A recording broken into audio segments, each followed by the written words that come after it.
మీ పిల్లల భవిష్యత్తును దిశానిర్దేశం చేసే విద్యా మహోత్సవ్ Dream9 మీడియా ఆధ్వర్యంలో ఈ ఫిబ్రవరి 1న మన ఖమ్మంలో జరగనుంది.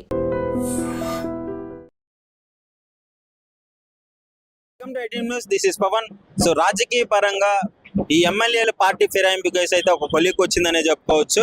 గతంలో 5 ఎమ్మెల్యేలు క్లీన్ చిట్ ఇచ్చిన స్పీకర్ గారు అయితే ఇప్పుడు నిన్న దానం నాగేంద్ర గారికి అయితే నోటీసులు ఇవ్వడం జరిగింది. అసలు నువ్వు ఎక్కడున్నావు, కాంగ్రెస్ లో ఉన్నావా, బీఆర్ఎస్ లో ఉన్నావా, ఏంటి నాకు క్లారిటీ కావాలనుకున్నట్టు ఆయన నోటీసులు ఇస్తే దానం నాగేంద్ర గారు అయితే క్లియర్ గా చెప్పడం జరిగింది, నేను బీఆర్ఎస్ లోనే ఉన్నాను, బీఆర్ఎస్ నా మీద యాక్షన్ తీసుకోలేదు, నేను బీఆర్ఎస్ కి అగెనిస్ట్ గా వెళ్ళలేదు, అంతా సజావుగా సాగుతుంది. మరి పార్టీ కాంగ్రెస్ పార్టీ మీటింగ్లకి ఎందుకు వెళ్తున్నావు, కాంగ్రెస్ పార్టీ మీటింగ్లు కండాలకి ఎందుకు కప్పుకున్నావు కండవలు అని అంటే అది నా వ్యక్తిగతమైన విషయము, దానికి ఈ బీఆర్ఎస్ కి సంబంధం లేదు అనే విధంగా అలాంటి వైఖరి దానం నాగేంద్ర గారి దగ్గర కనబడుతుంది. దానికి సంబంధించి ఎంతో మందిని అడగడం జరిగింది. అంటే వాళ్ళ పార్టీ మెంబర్స్ ఏం చెప్తున్నారంటే ఆయన పక్క మా పార్టీ మెంబరే దానం నాగేంద్ర గారు మళ్ళీ సొంత గూటికి వచ్చినారు అని చెప్తున్నారు. బీఆర్ఎస్ వాళ్ళు అయితే పార్టీని మోసం చేసి వెళ్ళిపోవడము, కన్న తల్లిని మోసం చేసినట్టే అని చెప్పేసి వాళ్ళ వైఖరి కనిపిస్తుంది. ఇవన్నీ పక్కన పెట్టి ఒకవేళ రాజీనామా చేస్తాడా, లేదు అనర్హత వేటు పడితే 6 సంవత్సరాల వరకు పోటీ చేయకుండా ఉంటాడనే విషయం గమనంగా మారింది. దీనికి సంబంధించి అసలు ఆయన ఇండివిజువల్ గా అసలు ఏ పార్టీకి సంబంధం లేకుండా ఇండిపెండెంట్ గా పోటీ చేసినా గానీ పక్కా గెలిచే అభ్యర్థి అని అయితే చెప్తున్నారు. సో దానికి సంబంధించి పార్టీ మెంబర్స్ అయితే ఒకసారి అడిగి తెలుసుకుందాము, పబ్లిక్ ఏమనుకుంటున్నారు. అన్న నమస్తే అన్న, ఇప్పుడు సుప్రీం కోర్టు స్పీకర్ గారికి పక్కా ఆదేశాలు ఇచ్చింది, అనర్హత వేటుపడ్డ ఎమ్మెల్యేల గురించి నాకు క్లారిటీ ఇచ్చి క్లీన్ చిట్ కావాలి. దానికి సంబంధించి కేసులు నడుస్తున్నాయి. ఇప్పుడు దానం నాగేంద్ర గారికి నిన్న నోటీసులు ఇవ్వడం జరిగింది. ఏంటి దాని గురించి ఏమనుకుంటున్నారు? ఆయన ఏమో నేను కాంగ్రెస్ లోనే ఉన్నా, బీఆర్ఎస్ లోనే ఉన్నా అంటున్నాడు. బీఆర్ఎస్ లో నన్నేమనలేదు, నేను బీఆర్ఎస్ ఏమనలేదు, కాంగ్రెస్ పార్టీలకు మీటింగ్లకు కూడా అది నా వ్యక్తిగతం అని అంటున్నారు. ఆ చేసే కార్యక్రమాలు అన్నీ చాలా అభివృద్ధి చెందుతున్నాయి.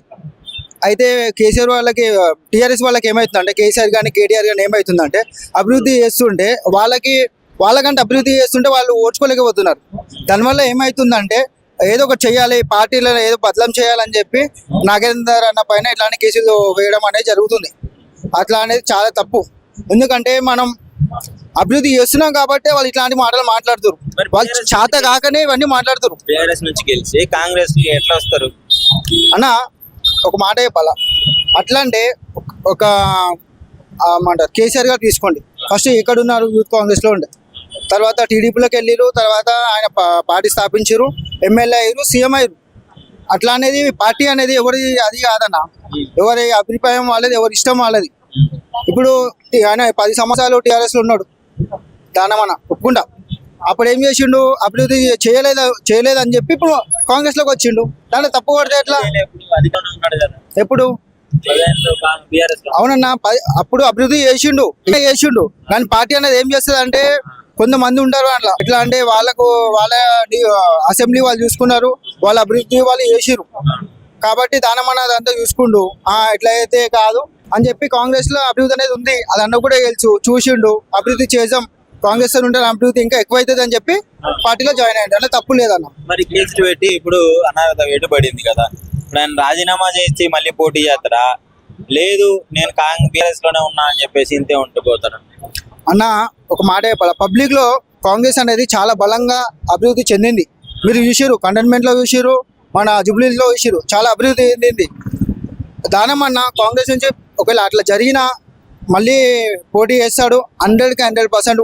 పోయినసారికి వచ్చిన దానికంటే డబుల్ మెజారిటీతోనే ఆయన గెలుస్తాడు. ఆ నమ్మకం మాకుంది, కాంగ్రెస్ పార్టీకి ఉంది, 100% గెలుస్తాడు ఆయన. ఏంటి దానం నాగేంద్ర గారు ఇప్పుడు బీఆర్ఎస్ లో ఉన్నట్ట, కాంగ్రెస్ లో ఉన్నట్ట, ఏంటి అసలు ఆయన పరిస్థితి ఏంటి? దానం నాగేందర్ గారు అన్నది కాంగ్రెస్ పార్టీకి ఆయన ఒక కంచుకోట అన్నట్టు, ఇప్పటి నుండి అయినా కానీ కాంగ్రెస్ పార్టీకి ఆయన నిమిలమై ఉన్నాడు. ఆయనని బీఆర్ఎస్ వాళ్ళు అన్నది ఆయన మళ్ళీ తర్వాత ఆయన మీద ఎటువంటి కేసులు ఏమైనా ఉన్నాయి అవన్నీ చెప్పేసి ఆయనని ఏదో ప్రలోభ పెట్టి ఆయనని బీఆర్ఎస్ పార్టీలోకి తీసుకున్నారు. ఇప్పుడు ఆయన మళ్ళీ ఆయన సొంత పార్టీ ఏదైనా కానీ, ఎప్పుడైనా కానీ, ఎవరైనా కానీ పుట్టినప్పుడు అమ్మ పాలు తాగింది ఎవరు మర్చిపోరు. ఆ పాలు తాగినప్పుడు అన్నది ఎప్పటికైనా కానీ ఆ ప్రేమ అన్నది ఉంటుంది. మాకు ఇప్పుడు మేము అమ్మని ఎంత నమ్ముతామో మా పార్టీని అంత నమ్ముతాము. మేము కాంగ్రెస్ పార్టీకి ఎప్పటికైనా కానీ మేము వేరే పార్టీకి మాకు ఏదో ప్రలోభ పెట్టి మమ్మల్ని ఏదో వాళ్ళని ఏదో బెదిరించి అది చేసి తీసుకుంది. కానీ ఇప్పటి వరకు ఇంకా అట్లాంటిది అన్నది ఎవరు వాళ్ళ స్వతంత్రంగా ఎవరు కూడా పార్టీ అన్నది ఎవరు మారారు కాంగ్రెస్ నుండి. ప్రలోభ పెట్టి తీసుకుంటే ఇందులో గెలిచిన తర్వాత మళ్ళీ కాంగ్రెస్ లోకి పోయినారు కదా, అప్పుడు కేసులు పెట్టినప్పుడు ఎందుకు ఎదుర్కోలేకపోతున్నారు? నేను మీకు అదే చెప్తున్నాను కదా, ఎవరైనా కానీ తల్లి ప్రేమ అన్నది మర్చిపోరు. ఎంత ఉన్నా కానీ పెళ్ళైన తర్వాత పెళ్ళంతో లొల్లి అయింది అని చెప్పేసి అనేసి అమ్మని పక్కకు పెట్టేసి పెళ్ళాన్ని తీసుకొని పోతారు, కానీ అమ్మనైతే మర్చిపోరు కదా. ఇది అలాగే ఉంటది. ఎట్లా అయినా అటు కాదు అని చెప్పేసి అనేసి ఇటు వచ్చి మళ్ళీ ఆయన మళ్ళీ సొంత పార్టీ నా అమ్మ నాకు కావాలి అని చెప్పేసి ఆయన మళ్ళీ అదే పార్టీకి వచ్చిండు.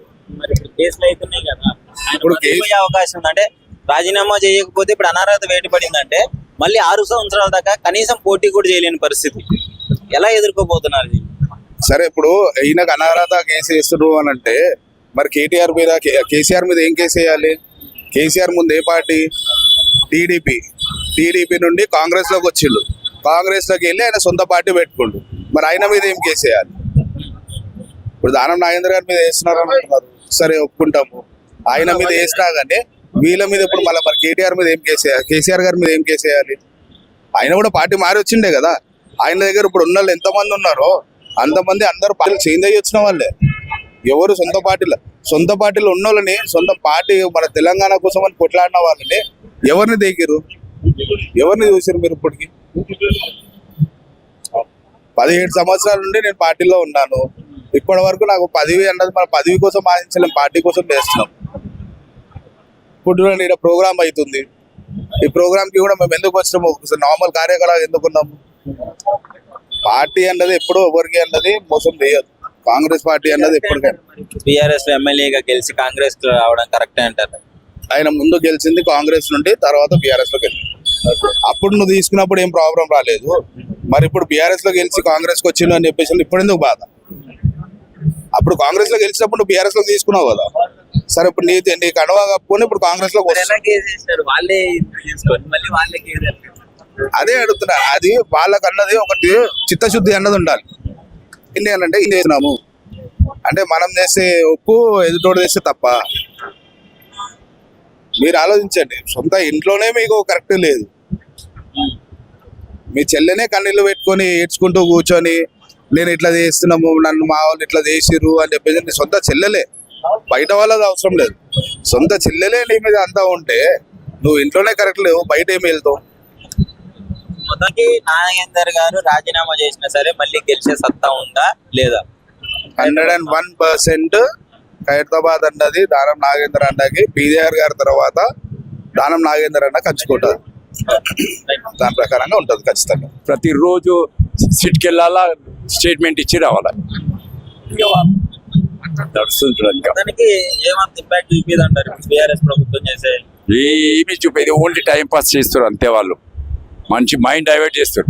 మంచి మైండ్ డైవర్ట్ చేయడానికి మంచి నడిచే గవర్నమెంట్ ఏదో తప్పుతో పట్టించేసి ప్రాబ్లం పెట్టాలని చూస్తారు. మీ అభిప్రాయం ఏంటి? ఇప్పుడున్న బీఆర్ఎస్ ప్రభుత్వం అపోజిషన్ లో ఉండి కరెక్ట్ గా అపోజిషన్ చేయాల్సిన పాత్ర చేస్తుందంటారా, లేదంటే కేసులు పెట్టుకుంటూ ఈ విధంగా చేస్తుందంటారా? చేయలేదు, ఎందుకంటే కేసీఆర్ ఆరోగ్యం బాగలేదు.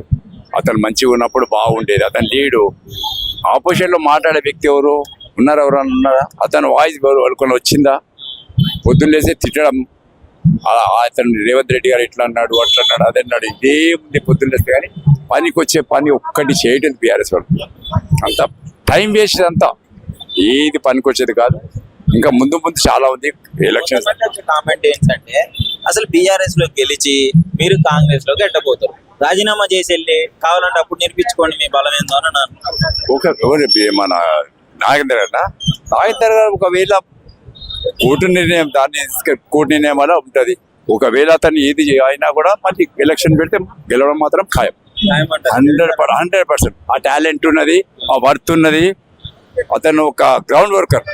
పార్టీ నటు పెట్టుకొని గెలిచినారు అని చెప్పేసి అప్పట్లో పీజీఆర్ అనుచరుడు ఆయన. పీజీఆర్ పోలికలు కొంచెమని వస్తారు, అనుచరుడు రావా? పీజీఆర్ అనుచరుడు ఆయన. మా గుర్రం కృష్ణ యాదవ్ అంతా ఆయన అనుచరులు అంతా. కాబట్టి ఫ్యూచర్ ఉంది వాళ్ళకి, మళ్ళీ గెలుస్తారు. దానికి ఇబ్బంది పడే అవసరమే లేదు. మరి ఏంటి ఇప్పుడు వైఖరి ఎలా ఉంది బీఆర్ఎస్ ప్రభుత్వం వైఖరి? ఏం బాగా టైం పాస్, పొద్దున్నే టైం పాస్ వల్ల కావాలా? మా మీద బురద జల్లాల, కాంగ్రెస్ పార్టీ మీద బురద జల్లాల. ఏమనంటే ఆ కేటీఆర్ ఏమో మా రాహుల్ గాంధీ మీద పడ్డాడు. రాహుల్ గాంధీ అదన్నాడు, రాహుల్ గాంధీ ఇది అన్నాడు. రాహుల్ గాంధీ ఎక్కడ, నువ్వు ఎక్కడ? రాహుల్ గాంధీ ఎక్కడ మనిషి, నువ్వు ఎక్కడ? రాహుల్ గాంధీ ఆయన అన్ని సెంట్రల్లో మెయింటైన్ చేసే మనిషిని పట్టుకొని ఇది ఇక్కడ అన్ని చిల్లర మాటలు మాట్లాడి చిల్లర వేషాలు వేస్తున్నాడు. అంత ఇంకేముంది, ఆయనకున్న స్థాయి ఇక్కడ, ఈయనకున్న స్థాయి ఇక్కడ. ఓ స్టేట్ ముఖ్యమంత్రి కొడుకు. కాకపోతే మొన్న వచ్చాడు. రాహుల్ గాంధీ ఎప్పటి నుంచి ఉన్నాడో వాళ్ళ తాతలు ముత్తాతల నుంచి పార్టీ మెయింటైన్ చేస్తారు కాబట్టి అతనుకున్న వాడు అతను కూడా చెప్తే అన్ని అంత నాటకాలు, ఇదంతా బీజేపీ నాటకాలు ఇవన్నీ ఉచ్చుకోలు పడమన్నమాట. వాళ్ళు డైరెక్ట్ గా అనలేకపోవడం. నమస్కారం అన్న. నమస్కారం. అన్న, ఇప్పుడు ఎమ్మెల్యేల ప్లేట్ ఫిరాయింపుల గురించి, పార్టీ ఫిరాయింపుల గురించి సోషల్ మీడియాలో ఎప్పటి నుంచో కేసు నడుస్తుంది కదా. ఇప్పుడు నాగేంద్ర గారికి నిన్న దానం నాగేంద్ర గారికి నోటీసులు ఇవ్వడం జరిగింది స్పీకర్. దాని గురించి ఏమనుకుంటున్నారు? అంటే పొలిటికల్ ఇష్యూస్ లో ప్లేట్ ఫిరాయించడం అనేది స్టార్ట్ చేసింది అసలు టిఆర్ఎస్ పార్టీ. అప్పుడు టిఆర్ఎస్, ఇప్పుడు బిఆర్ఎస్. అప్పుడు ఫిరాయింపులు జరిగినాయి కదా, మరి ఆ రోజు రాని స్పందన ఈ రోజు ఎందుకు వస్తుంది? First point. కౌశిక్ రెడ్డి గారు మరి కౌశిక్ రెడ్డి కాంగ్రెస్ లో ఉన్న బ్లాక్ మెయిల్ రాజకీయాలతో టిఆర్ఎస్ లో తీసుకున్నారు. Danam Nagender born and brought up in Khairatabad. ఆయన కాంగ్రెస్ పార్టీలోనే పుట్టి పెరిగిండు. ఆయన కూడా బ్లాక్ మెయిల్ రాజకీయాలు చేసి తీసుకున్నారు, పవర్ లో ఉన్నారు కాబట్టి తిరిగి కూటికి చేరుకున్నారు. ఇప్పుడు కూడా బీఆర్ పార్టీలు మారారు అంటే ఫస్ట్ మారింది మీరు. మీ పార్టీలో తెలంగాణ పార్టీలో ఉద్యమకారులు ఎక్కడున్నారు? అసలైన తెలంగాణ లీడర్స్ ఎక్కడున్నారు? టైగర్ నరేంద్ర అందరూ బేసికల్ గా లీడర్స్ ఎవరు లేరు అక్కడ. అంతా ఫిరాయింపుల నుంచి వచ్చిన లీడర్లే ఉన్నారు. మీ ఎమ్మెల్యేలు అందరినీ తీసుకొని చూసుకోండి ఒకసారి. గతం చూస్తే వాళ్ళు ఏ పార్టీలో ఉన్నారు మీకే తెలుస్తుంది. బేసికల్ గా కేసీఆర్ గారు 2002 నుంచి స్ట్రాంగ్ పనిచేస్తున్నారు. అప్పటి నుంచి ఉన్న లీడర్స్ ఎవరు ఉన్నారు? ఒక నలుగురిని చూపించండి. దాసోజీ శ్రవణ్ గారిని అయినా తీసుకోండి, టైగర్ నరేంద్ర అని తీసుకోండి, అందరినీ తీసుకోండి. అందరూ ఇప్పుడు అందరు డబ్బి అయిపోయినారు పాపం. అన్న బేసికల్ గా కష్టపడింది వాళ్ళు తెలంగాణ ఉద్యమంలో. మహేశ్వర్ రెడ్డి పటాన్ చెరువు గారు ఎమ్మెల్యే కూడా ఏమన్నాడు, కాంగ్రెస్ లో డెవలప్ చేద్దాం అనుకోయినా కానీ ఏం లేదు, మళ్ళీ నాది బీఆర్ఎస్ అని అంటున్నాడు కదా. ఇదంతా పొలిటికల్ స్ట్రాటజీ డ్రామా అండి. ఇదంతా పొలిటికల్ స్ట్రాటజీ డ్రామా. అక్కడికి వెళ్ళి ఇక్కడికి వస్తే అందులో ఏం పవర్ లేదు, అందులో ఏం నడవదు అని ఊరికే మిస్గైడ్ చేయడానికి మాత్రమే ఇవన్నీ. కాంగ్రెస్ పార్టీ ఫిరాయింపు అనేది ఫస్ట్ స్టార్ట్ చేసిందే టిఆర్ఎస్ పార్టీ వాళ్ళు. వాళ్ళకి అప్పుడు లీడర్స్ ఎవరు స్థాన బలం ఉన్నారో వాళ్ళని లాక్కున్నారు. కూనా శ్రీశైలం గౌడ్ ఉండే టీడీపీలో ఎమ్మెల్యే క్యాండిడేట్ నుంచున్నాడు, ఆయన కూడా గెలవలేకపోయినారు. మళ్ళీ బ్లాక్ మెయిల్ చేసి వెళ్ళిపోయారు. టిఆర్ఎస్ పార్టీలో బేసికల్ గా తెలంగాణ కోసం ఫైట్ చేసిన లీడర్స్ చాలా తక్కువ మంది అండి. మొత్తానికి ఇప్పుడు దానం నాగేంద్ర గారు రాజీనామా చేస్తారంటారా, లేదంటే ఒకవేళ అనర్హత వేటు పడితే మళ్ళీ 6 సంవత్సరాల దాకా పోటీ చేసే అవకాశం ఉండదు కదా? అది స్పీకర్ నిర్ణయిస్తారండి. సుప్రీంకోర్టు ఆర్డర్స్ ప్రకారం స్పీకర్ నిర్ణయిస్తారు. దానికి కట్టుబడే ఉంటారు వాళ్ళు కూడా. దానం నాగేందర్ గారు ఓన్ గా ఏమైతే చెప్పారు కదా, అకార్డింగ్ టు రూల్. ఆయన బేసికల్ గా కాంగ్రెస్ లీడర్ అండి. ఆయన వెళ్ళిపోయినా ఇండిపెండెంట్ గా నుంచినా కూడా గెలిచిపోతారు ఆయన, అందులో డౌటే లేదు. ఆ విషయంలో మనం వెనకాలకి పోవాల్సిన అవసరం లేదు.